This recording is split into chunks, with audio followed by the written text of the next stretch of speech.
Now, Headingley might have been a haunting place for India in the past, in the most recent past, but today, that decision that Ben Stokes made this morning to put India into bat, will that decision haunt England at the very start of this Test series? This is my review of day one.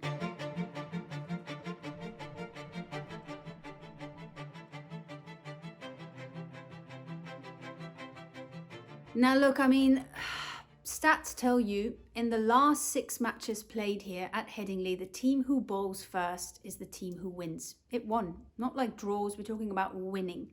So today I feel like, England were like, okay, we're going to go with stats over conditions. Now we've seen captains do this in the past. This is not something new.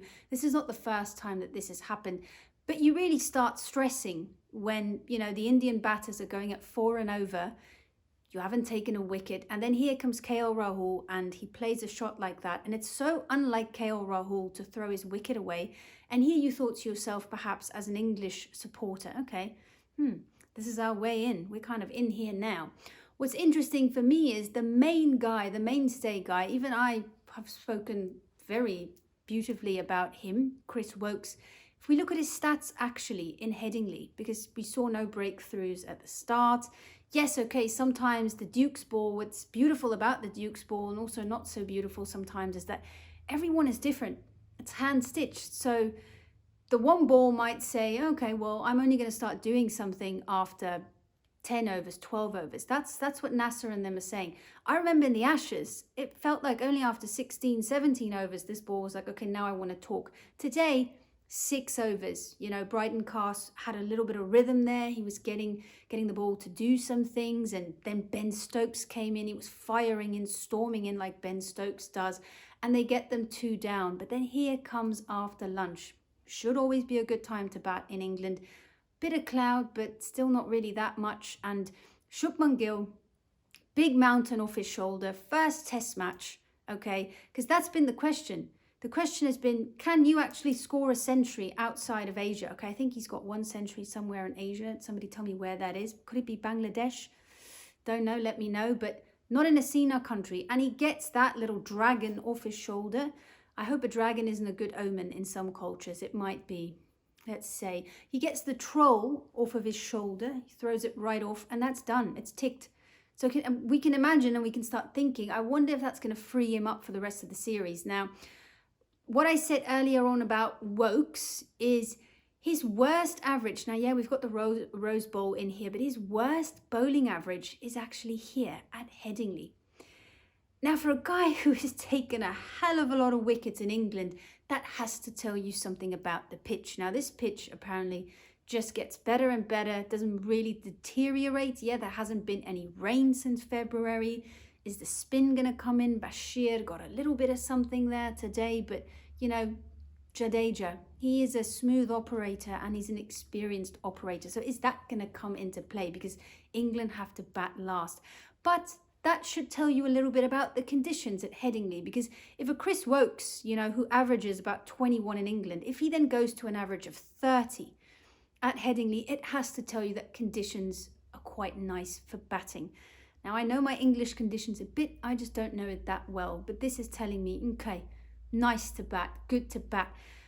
The toss decision becomes even more, bizarre to me because we all saw the weather today. Now, this is the weather forecast for tomorrow, and this is the one for Sunday. Guys, yeah, I'm questioning the decision, I really, really am. I'm not saying that England cannot come and score 500 for 5, which they can. We've seen how they bat in some of the Pakistan pitches. They can do it. If it's flat, they can go. They can motor. Okay, but it's still going to be a little bit of pressure with a Jasprit. What? Jasprit, like my name, Tanja. Jasprit Bumrah running in there, and you have to, chase down 550, 600 to break even. It's going to be pressure. So that toss, it could just very, very much haunt England for the rest of this first Test match.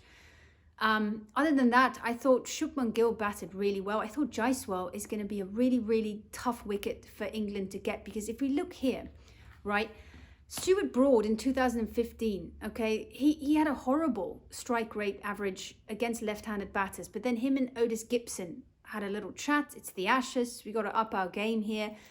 Bowling around the wicket, you know, he wasn't really waiting like the English players were waiting today. I thought they waited way too long. Okay, 2 sessions, end of the second session. Okay, Ben Stokes comes in. Bryden Cast did, but it wasn't to get the nick, okay, on the offside. It was to get Jaiswal on the leg side to a leg slip. But I just don't think they incorporated that tactic with a newer ball.